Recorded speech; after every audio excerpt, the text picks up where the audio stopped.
but you're right. If we were to follow that rule that some teachers do where we do one per side first, then we could. Good question.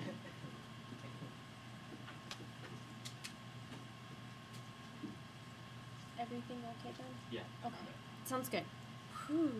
So, if we did the sort of horizontal for the carbon dioxide, we did it like vertical, would that? That would still be linear, so that would be fine.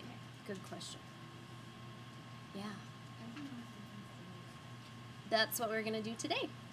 Perfect question. So, looking at our notes, we're continuing on with the notes from yesterday, so we're still on 4.2, and I have a spinning rainbow of doom, sorry. So make sure you have your note packet out. We're going to be talking about the shapes of molecules. Aaron, your note packet. So, we saw that carbon dioxide and water are going to have different shapes. The reason that they have different shapes is due to this theory, the Vesper Theory. Vesper stands for valence shell electron pair repulsion.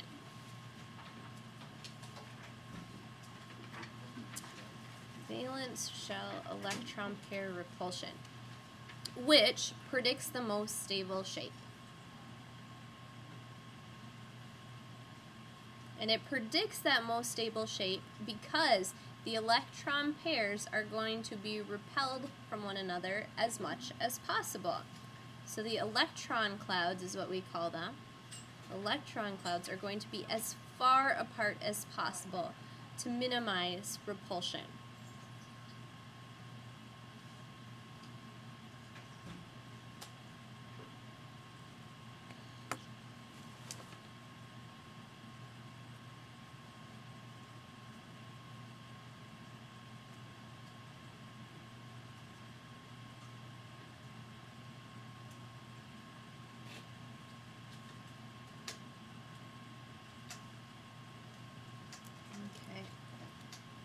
So, when we are predicting the shape, first thing we're going to do is draw the Lewis structure. That's why we spent our day yesterday drawing Lewis structures. Then, we are going to count the number of electron clouds that we have surrounding the central atom. And each of the following count as one electron cloud. A single bond, a multiple bond, which means either a double or a triple bond, or one unbonded pair.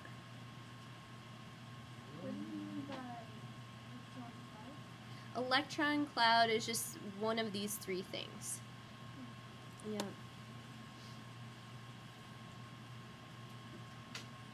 And Elliot, that's why we're going to do those two unbonded electrons together rather than on separate ones. Good question again. Duncan. So if you have, if you do the Lewis structures and you've got one element that only has one electron, that doesn't count as a cloud? Correct, it wouldn't, but it also wouldn't be stable. So something in your Lewis structure would be wrong if you just have one extra electron somewhere. Good question. Thank you. Cool. Okay, we are going to predict the geometry of the atoms based on the number of electron clouds by orienting them as far apart as possible. We're going to do it through drawing and logic today, and we might get into the lab, and then you're going to be putting together some molecules like these, so you'll actually be able to see some of the various shapes. So, let's take a look at our first one, SiO2. Go ahead, try to draw it on your piece of paper.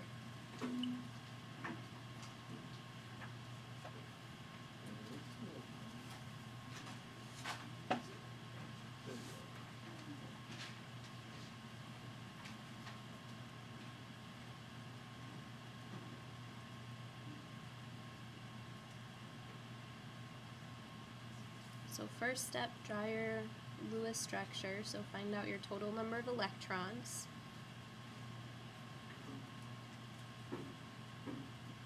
Which one will I put in the center, the silicon or the oxygen? Silicon. Silicon, absolutely. So,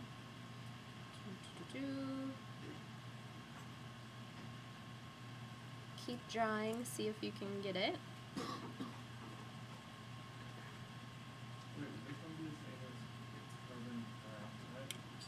It is, absolutely. And we can see this, we're getting some patterns. So carbon and silicon are both going to have 4 valence electrons. They need 4 bonds. They're bonding with oxygen like carbon dioxide. So do I have single or double bonds? Double, absolutely. So I'm going to have a double bond with an oxygen here and 2 unpaired electrons there, and then another double bond. Wait, why did you say you needed a double? If we were to start drawing it out with singles, we would find that we couldn't get it to work appropriately like we did with the carbon dioxide. Did you do it then? No. Nope. Once we have those, we'll see in a second here, Nikki. We'll see that in a second. Katie. I'm still kind of confused on where do you put the dots on that side? Like, I understand you have the 2 close so they can connect, but what about the ones? Does it matter where they are? No, not really. We'll keep them paired together, but it doesn't matter if they're on the side here and the top there or the bottom there and the side there. You can't have more. Correct. You cannot have more than 2. Duncan. So is every time you connect an element in column 4B and column 6B, it's going to be 1 from 4B and 2 from 6B, and it's going to be a straight line. Can we say that? Generally. So if we say that we have 1 from column 14 and 2 from column 16, then yes, it's always going to be linear. We can't say always, though, that carbon and oxygen are just going to form with CO2, because we know we get carbon monoxide as well. So there are other possibilities. But yes, if we have 2 from column 16, 1 from column 14, it will always be linear. Good call. Good making those generalizations. That's good. That helps us out. Okay, so now we get into how do we draw this linear and not bent. If I was to start drawing this bent, the electron clouds would be really close together and they would want to repel each other, and they would repel each other to the max repulsion that they can get, which is this linear shape. This is a 180-degree angle. And you're going to want to memorize these angles. So when we have linear, we have 180 degrees. And that's going to be the furthest apart that these 2 electron clouds can be. Which leads us to another generalization. Anytime we have 2 electron clouds, and I'm going to do EC for electron clouds, 2 electron clouds, and only 2 electron clouds, then we're always going to have a linear shape.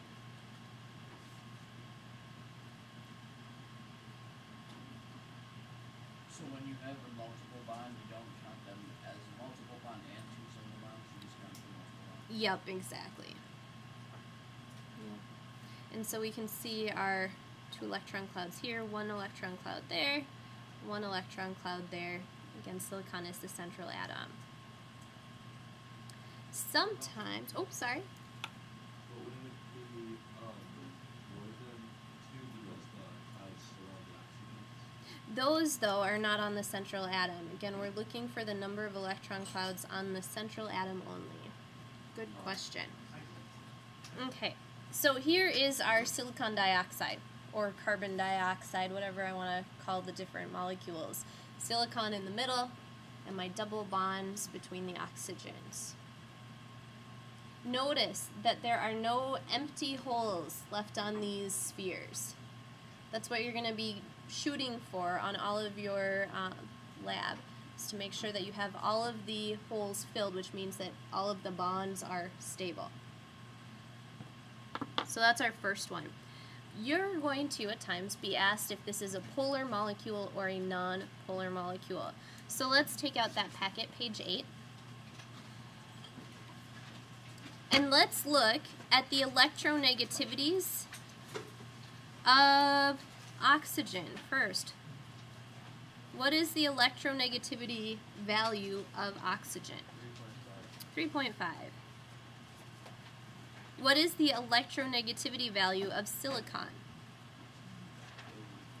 1.8. So which one of these, the oxygen or the silicon, let's say in this cloud first, which one will have the electrons that are shared around it more of the time? Yeah, the oxygen. The oxygen has a larger electronegativity value, which means that it is able to pull the electrons in the shared bond towards it more of the time. So that means that it is going to have what we call a delta negative, a partial negative charge. Delta negative is a partial negative charge. Yep. Isn't delta a triangle? This is lowercase delta. Yep. Yeah. So how do we find everything? Which part? The partial negative charge? So whichever number is bigger has the bigger electronegativity, which means it will pull the electron more of the time to itself. So it's going to be more negative more of the time. Yep. So we can do a little right above our oxygen here, delta negative, or right below it. The same thing for this oxygen. There's a partial negative over here. The silicon has two partial positives because the negatives are equal in both directions. A lot of the time, we're going to see where it has a net overall charge, where overall the charge is going in one direction, which would make it polar. This, however, the negatives and the positives cancel out right in the middle. So this is called a nonpolar molecule. How do we know that silicon has two positive charges? Because it has to equal out the two negatives. So if that's a partial negative, this is then a partial positive, and there's two of them. What situation would it have an overall positive and not an overall negative? Or It'll only always be an overall negative in one direction is the way we look at it. But the other side of it will be positive. Okay, so how do you Yep. know that it's nonpolar? Because the charges are going to cancel out. Because the negatives and the positive goes in opposite directions. So polar, That will. so oh. polar pretty much means it's like one side of the spectrum Oops. or the other. Yep. Yep, we've got one side that's positive, one side that's negative. Here, the two negatives cancel out. And so linear and nonpolar are always going to go together as long as these two molecules are the same on the outside, or these two atoms are the same. So if one of the like the deltas were positive and one were negative, Yeah. then it would be then it would be a polar. Yeah. Yep, exactly. Duncan. Will there ever be 3 electron clouds? Yes. And if there is, would the middle equal that out, equal the 3 different ones? Or would it be negative? We're going to see very soon here. We're going to see. Okay. We ready to move on from SiO2 to our next one? Which I think the next one in your packet we're actually leaving for the end. Do you have SO3, 2 negative? Okay, we're saving that one for the end. Because that one's going to do some of our magic that we were talking about yesterday. So, CH4 is our next one. Draw it out on your paper, please.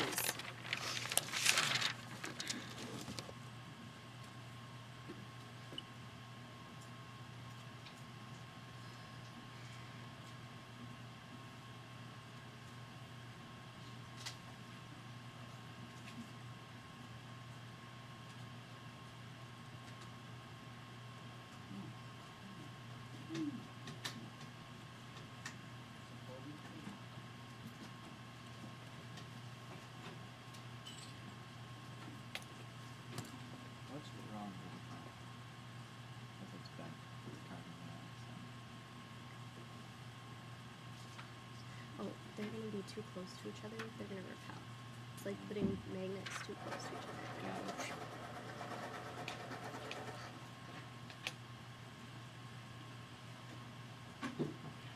Which molecule will be in the center here? Carbon, absolutely. And we're going to have 4 hydrogens around it.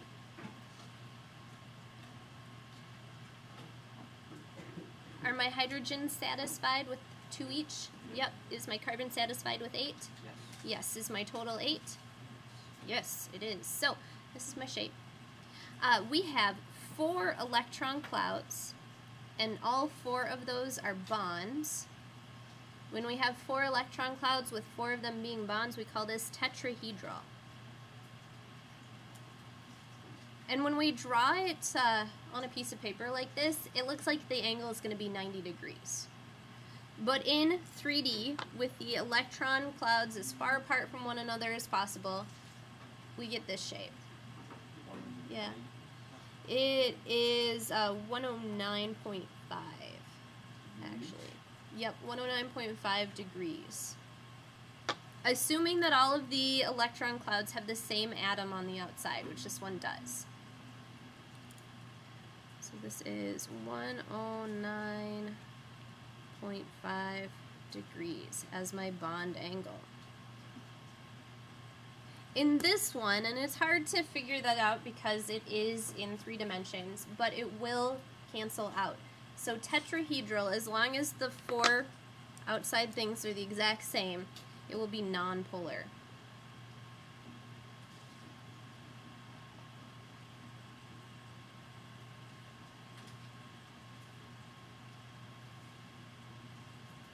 Yeah. So is this one linear? Because Nope, nope. So the linear would be like this.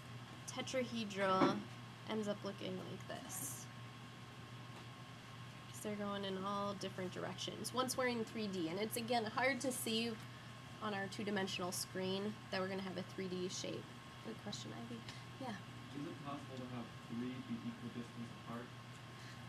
we'll get there. Yes. John. How did you show that it was nonpolar without looking at the other Just because I know. two? Yeah, this shape is always going to be nonpolar. Yeah. that's your future shape? Yep. Yep. So if you did the electronegativity, would carbon be like 4 delta negative? Exactly. Okay. Yep. Yep.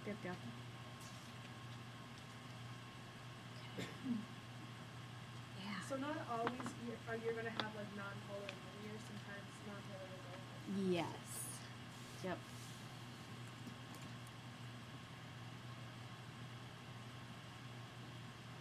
Okay. Let's try our next one. Oh, sorry. That's what it looks like.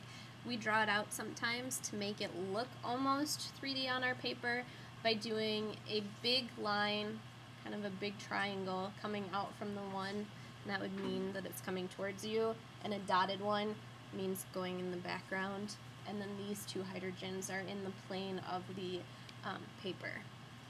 So you can see, we won't be requiring that in here, but just so you know, when you get to college, your professors might say, okay, if it's coming out of the paper, do the triangle. It's going behind the paper, do the dotted line. It's in the if it's in the line of the 2D paper, then just regular lines. NH3. NH3, draw it out. You can check your work with mine.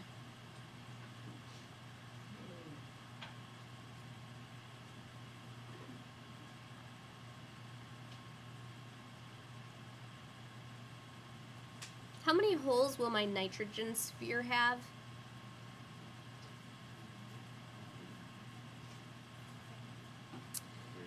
It's going to have 3, so it's going to be how many you need.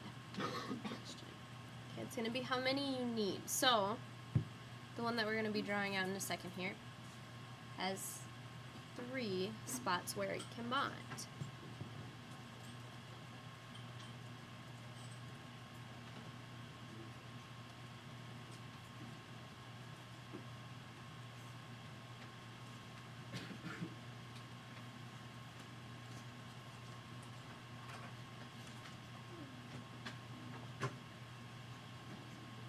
Am I good like that?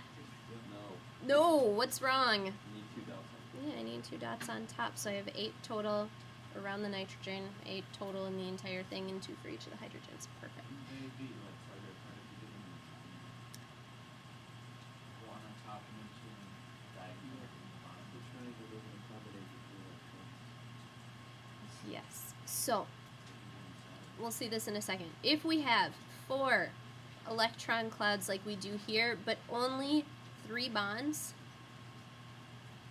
when we're in 3D, we have a trigonal pyramid shape.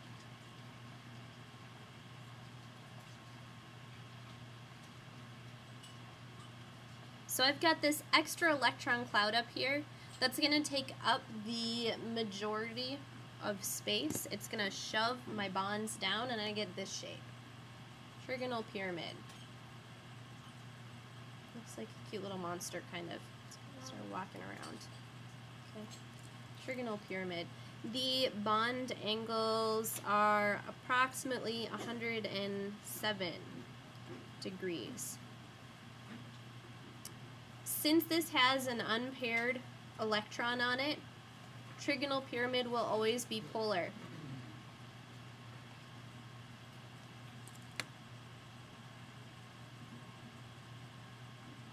With my negative part where my electron cloud is.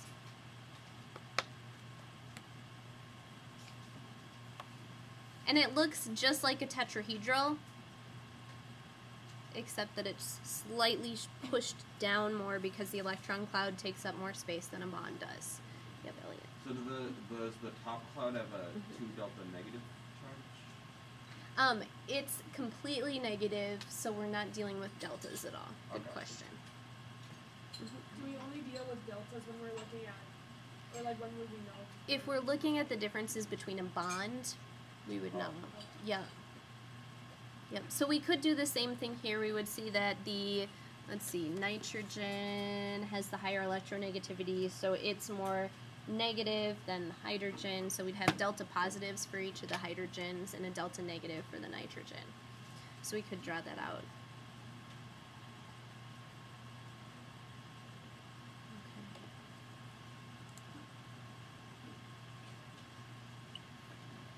Love all the questions we're getting today. SCl2 is our next one. Oh, wait. Transition metal. Nope.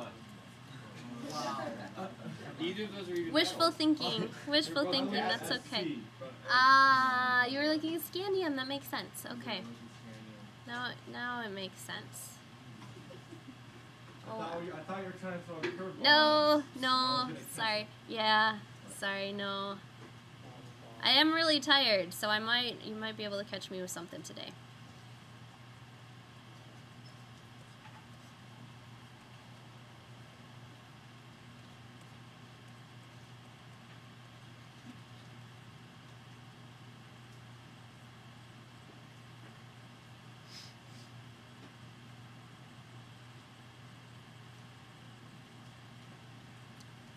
How many electrons does sulfur need? 2 more. So how many holes will be in the sphere? 2, yep. Good. My sulfur goes in the center. What molecule does this look the same as? Water, yeah. Because anytime we have 4 electron clouds and only 2 are bonds, we have a bent shape. And again, that's because the electron clouds they've got more negatives, they're going to push each other more, so they're pushing the chlorines as far together as possible before those start interacting and pushing back. So, How do you know how many electron clouds are out before you draw it out? you have to draw it out first. Yep, then you'll know the shape. The bond angle here is 105. Looks like 90 the way that we drew it. Oh, and I start writing 90. It looks like 90 the way that we drew it, but it's really 105 degrees. And I've got these 2 big electron clouds over this way. So I've got electron clouds up here. So what do we think this is, polar or nonpolar? Yeah, polar. All those extra electron clouds make this polar. And bents will always be polar.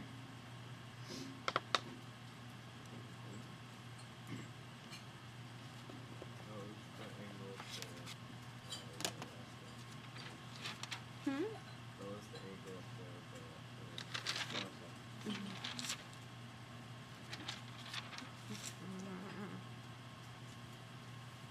Yeah. What's like the name for the shape of this one? Like the last one was like a trigonal pyramid. The other one was tetrahedral. Oh, sorry, I didn't tell you. Bent. Bent or V-shaped. Okay.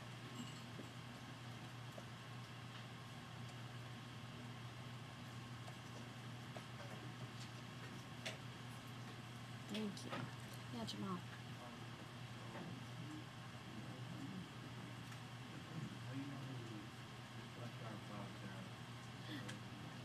just count the number of unpaired or the number of bonds. So I've got 1 bond, 2 bonds, 1 unpaired, 2 unpaired all around the central atom, so 4.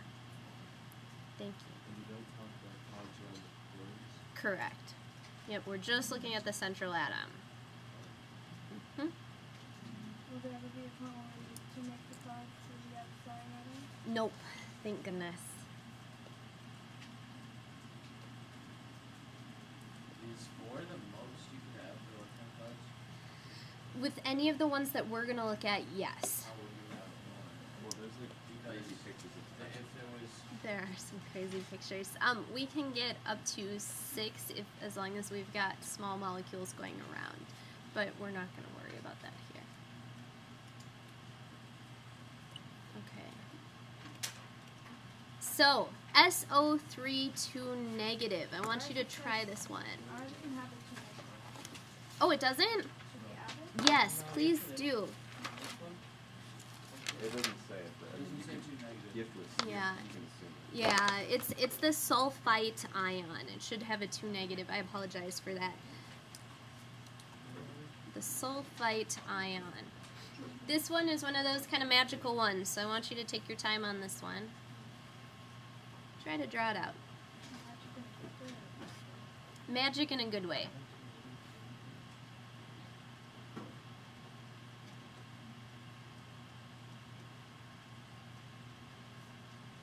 The sulfite ion.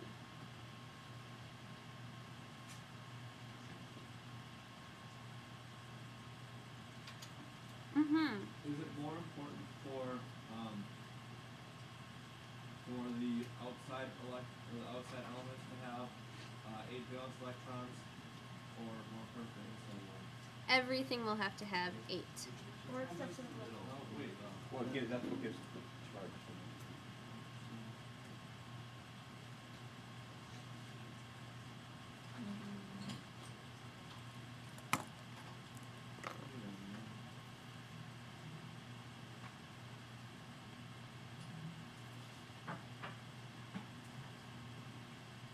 Do they have more than 8? No.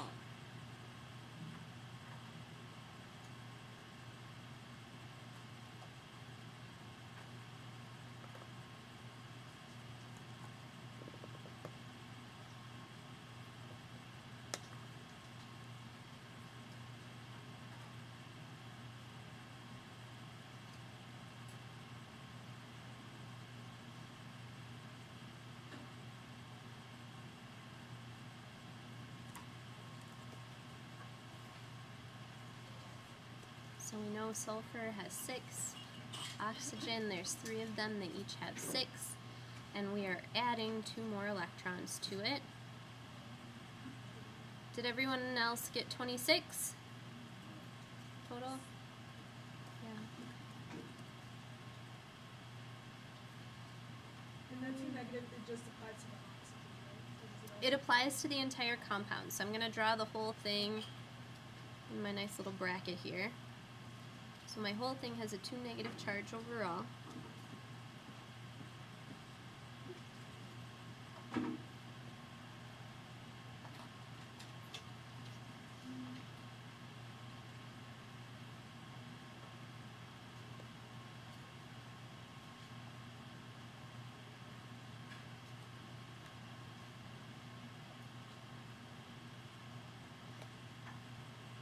Yeah.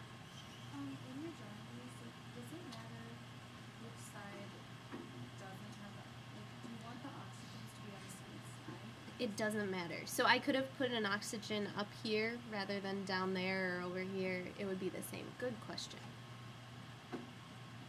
Yaniki. I thought you had to put a line to one of those, one of the electrons, like individually. I thought you had to connect them.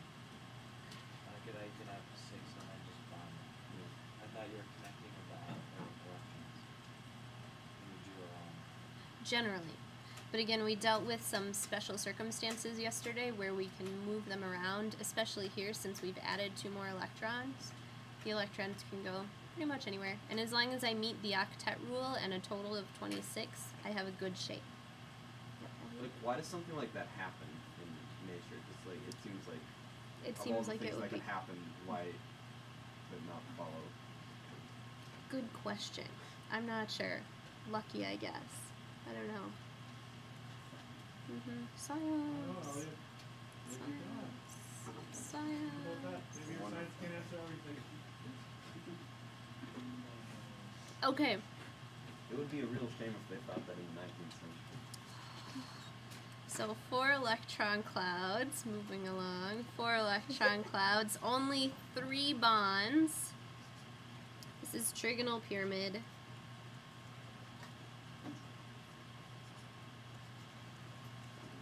At 107 degrees. Now there are instances where you will see just 3 electron clouds. And you don't have a spot for that on your notes, but you can add to it. So if we have just 3 electron clouds, and all 3 are going to be bonds. Wait, no, that's an extra. Yes. This, yep, we're doing an extra one. So 3 electron clouds, 3 bonds. So most likely we have an atom in the center, a double bond on one of them, single bond on the other 2. That would be a normal way of seeing it. And I just did spheres for my atoms here, rather than putting in what actual ones they could be. You get something kind of like this. And this is going to be Trigonal Planar.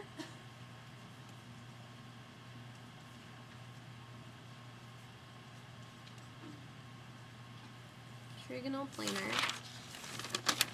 And the bond angle is going to be approximately 120 degrees.